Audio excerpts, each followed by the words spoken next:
In the quiet lakeside town of Cedar Hollow, the water keeps its secrets well, but when a young woman's body surfaces at dawn, Detective Clara Hensley discovers that faith, love, and murder all share the same altar. Everyone in this town prays for forgiveness, but someone's already damned.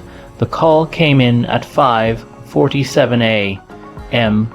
By the time Detective Clara Hensley reached Cedar Lake, fog had settled like ghostly breath over the water. The surface rippled with slow gray waves, and the old wooden dock creaked under the boots of local deputies who looked far too young to be dealing with death. She parked her unmarked Ford by the shoreline, killed the engine, and stepped out into the chill. Maine mornings had a way of biting through the thickest coats. Over here, Detective called Sheriff Dale Mercer, his voice muffled by the fog. He stood near the dock, hand raised. Fisherman found her at dawn, said he thought it was a mannequin at first. Clara pulled on gloves as she walked toward him. They always think that, she muttered. The girl's body lay half in the water, half tangled in reeds, early 20s, maybe younger, blonde hair plastered to her pale face, lips blue, fingernails torn. She wore a sundress wrong season for it and a single white sneaker. The other foot was bare. Any ID? Clara asked. Mercer shook his head. No wallet. Just this. He handed over a chain necklace with a small heart pendant. Inside, a photo of a man, blurred from water damage. Clara studied the pendant, then the girl. Something about the way she was positioned didn't feel right. She didn't fall in by accident. Yeah, Mercer said grimly. I figured you'd say that. A loon cried across the lake, long and hollow, echoing in the mist. Clara looked up, scanning the tree line. Beyond the reeds stood a cluster of cabins, old, faded structures with peeling paint. The nearest one had a flickering porch light. Who lives there? She asked. Carter family. Mercer replied, and before you ask, yeah, they've got a daughter about her age, Emily Carter, sweet kid, works at the diner. Clara exhaled, a slow, steady breath that fogged the air. Then we'd better pay them a visit. The Carter house stood on a slope overlooking the lake. The porch sagged, and a swing hung by one chain, clinking softly in the breeze. A woman answered the door, her face pale and drawn. Sheriff, is this about Emily? Clara's heart tightened. Mrs. Carter, may we come in? The living room was filled with photographs, Emily laughing with friends, Emily in a graduation gown, Emily holding a birthday cake. The smell of coffee lingered, burnt and old. Mrs. Carter's hands trembled as she poured coffee for them. She didn't come home last night. She whispered, I thought she was staying with her friend Natalie. She's never done this before. Clara set her cup down. When did you last see her? Yesterday evening. She left after dinner, said she was meeting someone by the lake. I asked who, but she just smiled. Did she have a boyfriend? Mrs. Carter hesitated. There was someone, Pastor Lorne's son Daniel, but it wasn't serious. Sheriff Mercer and Clara exchanged a glance, the pastor's son. Small towns always came with tangled strings. Clara flipped open her notebook. Mrs. Carter, I need to ask, did Emily have any enemies? Anyone who might want to hurt her? Mrs. Carter looked at her blankly, eyes wet. Everyone loved Emily. They always said that too. By mid-morning, the fog had lifted. Cedar Hollow looked almost beautiful in daylight. Maple leaves painted the streets gold. The diner buzzed with chatter, and the church bell rang over the square. But beneath that charm, Clara felt something else, a quiet fear. She walked into Millie's diner, the only place open year-round. A waitress with tired eyes met her with a nod. You're the detective, right, about the girl, Emily Carter, Clara said. The waitress sighed. Such a shame. She was here last night, sat at the counter around 8, ordered pie but didn't eat it, kept looking at the door, waiting for someone. I'd say so. When he showed up, she got real quiet. Who was it? Couldn't tell. Man in a dark jacket, baseball cap low over his face. They argued. She left first. He followed. Clara's pulse quickened. Which way did they go? Toward the lake. That afternoon, Clara stood again by the shoreline. The fog had thinned and sunlight shimmered faintly on the water. She crouched near where the body had been found, scanning the mud. Boot prints, 2 sets, one smaller, one larger. She measured the distance between them. The larger prints followed the smaller closely, too closely, and then they stopped near the waterline. She noticed something half buried in the reeds, a scrap of fabric, dark wool. She placed it carefully into an evidence bag. Behind her, Mercer called, "We're getting pressure from the mayor already. Folks want quick answers." Clara didn't look up. "Quick answers get people killed twice, Sheriff." He grunted. "You think this ties to that missing person from 2 years ago? The girl from New Haven?" Clara stood, brushing mud off her gloves. "Not yet, but it feels the same." Her phone buzzed. It was the coroner. "Preliminary reports in," he said. "Cause of death, blunt force trauma to the back of the skull. No sign of drowning, so she'd been dead before she hit the water." That night, Clara stayed at the only inn in town, a creaky Victorian house that smelled faintly of cedar and ghosts. She sat by the window, writing notes under the dim lamp. Emily Carter, 20, 2. Found by lake, blunt force trauma, last seen with unidentified male near diner. Possible connection to Daniel Lorne, son of town pastor. She stopped, staring out at the lake through the thin curtains.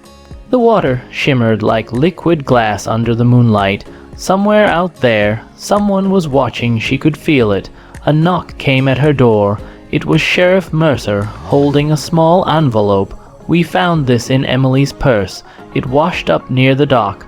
Inside was a folded piece of paper. Clara opened it carefully. A single line was written in trembling ink. He said, "Secrets sink deeper than bodies." Clara's breath caught. This wasn't random, she said. She was trying to tell someone something. Mercer frowned. "Who's he?" Clara looked back toward the dark shape of the church steeple, silhouetted against the moon. "I think I know where to start." Morning sunlight cut through the blinds in slanted strips, slicing across the motel wallpaper like quiet accusations. Detective Clara Hensley hadn't slept much. Her mind kept circling back to that note. He said secrets sink deeper than bodies. It sounded less like fear and more like a warning. She poured herself lukewarm coffee from the pot on the dresser and opened her notebook again. He could be anyone, a lover, a blackmailer, even someone she trusted. In towns like Cedar Hollow, secrets weren't whispered, they were buried alive. She drove to the church first. The First Baptist Church of Cedar Hollow stood proudly at the top of a hill, its white steeple stabbing the morning sky. The air smelled of wet pine and old hymn books. Inside, Pastor John Lorne greeted her with a firm handshake and an expression that didn't quite reach his eyes. He was in his 50s, silver-haired and neatly pressed, the sort of man who made small towns feel safe until they weren't. "Detective Hensley," he said, voice calm, "we've been praying for Emily's family. Tragic, simply tragic." Clara nodded. "You knew her well. She attended service regularly. My wife, Margaret, worked closely with her on church events. Emily was spirited." He hesitated before adding, "sometimes too much so." Clara caught that. Meaning, he folded his hands. "She was young, curious about life, often confided in my son Daniel, perhaps more than was proper." There was the first crack. "Where's Daniel now?" Clara asked. "At work. He does carpentry at the old boat shed near the docks. You'll find him there most days." She closed her notebook. "Thank you, Pastor. I'll need to speak with both you and your wife again later." The pastor gave a polite nod, but his eyes darted away too quickly, as if he'd seen the ghost of a truth he didn't want to name. The boat shed was half collapsed, its wooden ribs jutting toward the lake like bones. Inside, sawdust floated in shafts of light, and a young man was sanding a plank, headphones hanging around his neck. "Daniel Lorne," Clara called out. He turned, tall, broad-shouldered, with sad, restless eyes. "Yeah, you're the detective." "I am." She stepped closer, noting the faint bruise along his jawline. "That from work?" He smirked slightly. "Guess you could say that. When was the last time you saw Emily Carter?" His hands stilled. "Last night." "Where?" "By the lake. She wanted to talk." He dropped the sandpaper. "Look, it wasn't like that. We were close, but it wasn't serious." "Close how?" He hesitated. "She told me things about people. Said she'd found something that could ruin lives." "What kind of something?" "I don't know," he said quickly, eyes darting toward the lake. She wouldn't say. Just that it had to do with someone from the church. She seemed scared. Clara took a slow breath. Did she mention who? He shook his head. No, but she said she was going to tell someone that night. Then she left. I swear, detective, I didn't follow her. Clara watched him closely, the slight tremor in his hand, the way his eyes avoided hers. She wasn't sure if it was guilt or fear, maybe both. Daniel, she said softly, you've got bruises on your face and scratches on your neck. You want to tell me how you got those? He laughed bitterly. You ever try breaking up with a pastor's expectations? Back in her car, Clara stared at the church's white steeple through the windshield. In small towns, the church wasn't just a place of worship, it was where power lived quietly, smiling from behind sermons. Her phone buzzed. Sheriff Mercer got something. He said, security footage from Millie's diner the night of the murder. You'll want to see this. In the sheriff's office, Mercer slid a USB drive into the computer. Grainy footage filled the screen. Emily sat at the counter, nervously stirring coffee. Then a man entered broad-shouldered, wearing a dark jacket and a baseball cap pulled low. He sat beside her. They argued. But when the man turned slightly toward the camera, Clara froze. Pause it, she said. The cap shadowed most of his face, but she could make out a distinctive silver watch on his wrist. Mercer frowned. You recognize him? Clara's voice was low. That's Pastor Lorne's watch. He wears it every Sunday. Mercer exhaled slowly. You think the pastor met her that night? Or someone using his watch? Clara said. Either way, this isn't just a jealous boyfriend story anymore. That evening, Clara returned to the church grounds. The sun dipped behind the trees, and the shadows stretched long and sharp. She found Margaret Lorne, the pastor's wife, tending to a row of flowers behind the rectory. Mrs. Lorne, Clara said gently. The woman looked up, her smile polite but tight. Detective, I heard you were asking questions. I just wanted to clarify a few things. You knew Emily Carter well. Oh yes, Margaret said, trimming a rose stem. Lovely girl. My husband thought the world of her. Clara caught the faint tremor in her hand. Did that ever bother you? The smile froze. Bother me? Why would it? Clara shrugged. You tell me. A pretty young girl spending time with your husband and son's small towns talk. Margaret's clippers snapped the stem in half. People always talk. Doesn't mean it's true. Clara's gaze shifted to the silver bracelet on Margaret's wrist. She noticed something odd, a faint dark smear near the clasp. Dried mud, those flowers by the lake, Clara said casually. They look fresh. You plant them yourself? Margaret's eyes flicked toward the shoreline, then back. Of course, the Lord's garden deserves beauty. Clara smiled faintly. Sure it does. Back at the inn that night, Clara pinned photographs and notes across the wall. Emily Carter found dead. Daniel Lorne last seen with her. Pastor Lorne, secret meeting at diner. Margaret Lorne, mud on bracelet. Every arrow pointed back to the church. She rubbed her temples. Something about that note haunted her. He said secrets sink deeper than bodies. It wasn't written in panic. It was written like a promise. What if the he Emily mentioned wasn't the killer, but someone she trusted? Someone she thought would help her expose the truth, and maybe that someone silenced her first. At midnight, a knock echoed at her door. Clara reached for her gun instinctively. Who is it? It's Daniel. His voice was shaky. She opened the door halfway. He looked pale, wet from rain, eyes wide with fear. I remembered something, he said. Emily told me she left something for you. For me? He nodded. At the church, inside the confessional. She said if anything happened, you'd find it there.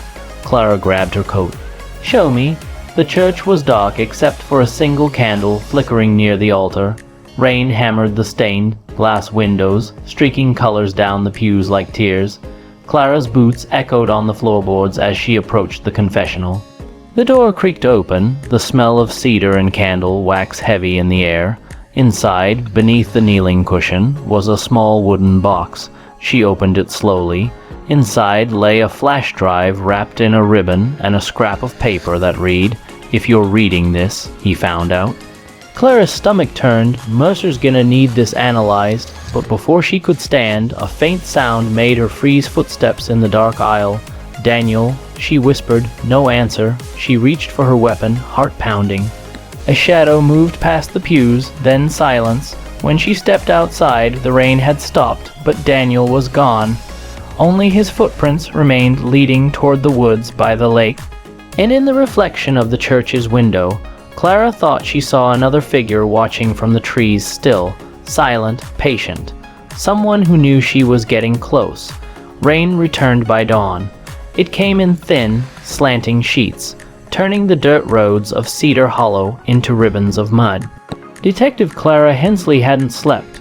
The flash drive Emily left behind sat on the motel desk, waiting like a final whisper from the grave. She called Sheriff Mercer before the sun was up. Meet me at the station. We've got evidence. Within the hour, the small-town tech officer, a kid barely out of college, plugged the drive into the computer. Static hissed from the speakers, then a shaky video appeared. Emily Carter sat in a dimly lit room, looked like the church basement. Her eyes were red, her voice trembling. If you're watching this, it means I didn't make it. I found out something Pastor Lorne's been hiding. Money from the restoration fund, thousands of dollars. He's been moving it through fake charities. I tried to tell him I'd go to the sheriff, but... She glanced off camera, startled by a sound. Her whisper dropped to a terrified murmur. He said secrets sink deeper than bodies. Then the screen went black. No gunshots, no screams, just the sound of her breathing fading into silence.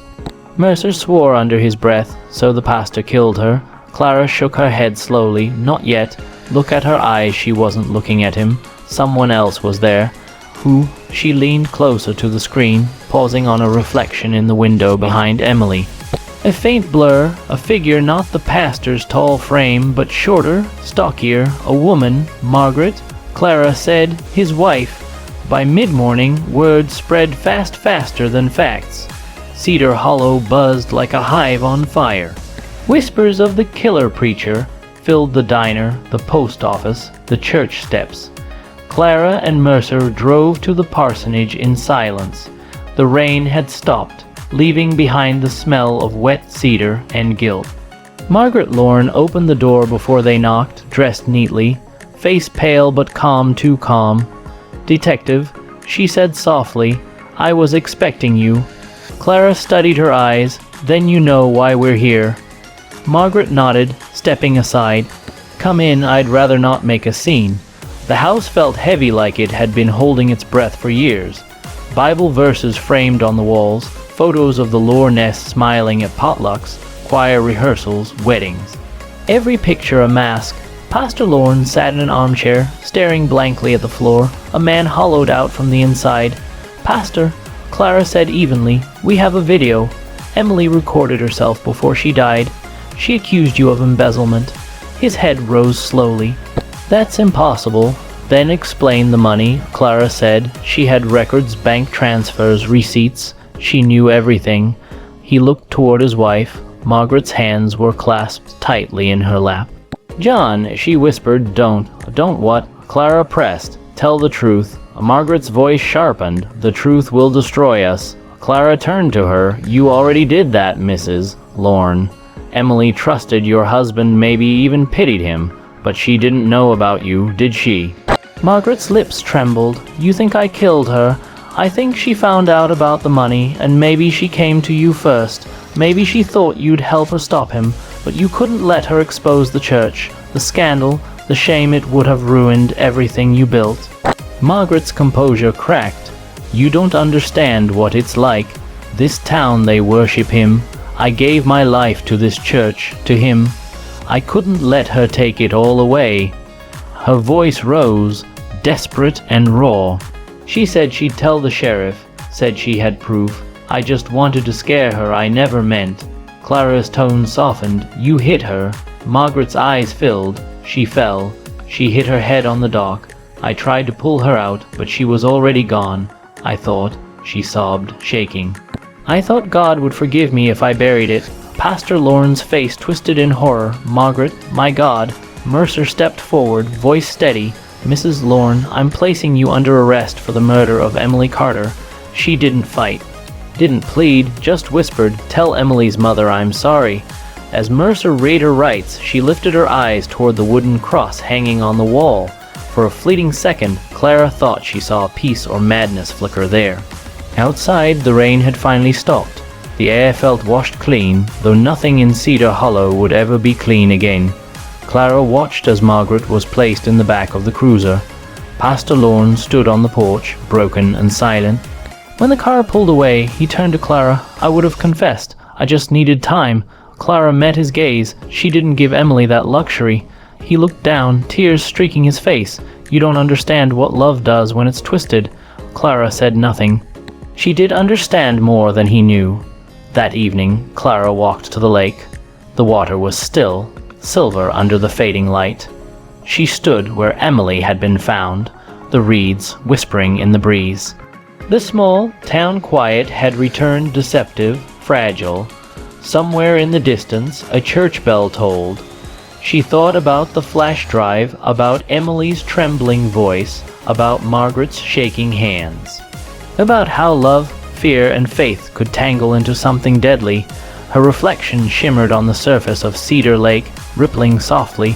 She whispered to the wind, "Secrets don't stay buried here, Emily, not anymore." A loon called across the water, long, haunting, but somehow peaceful. Clara turned and walked back up the slope, her boots leaving deep, deliberate prints in the wet earth. For the first time in years, she didn't feel haunted. Please like and subscribe. Thanks for watching.